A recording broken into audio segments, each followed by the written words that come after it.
வலம்புரிநாதன் வலக்கை மேலே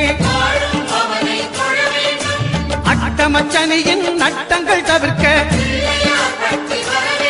எங்கள் வலம்புரிநாதன் வலக்கை மேலே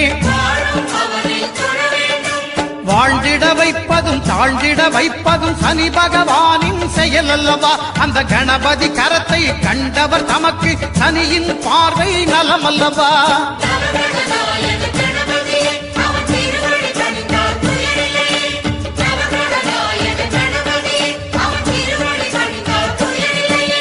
ஒன்பது கோளும் ஒன்றாய் காண அங்கு கற்பகம் என்னும் கடவுளின் மெய்யில்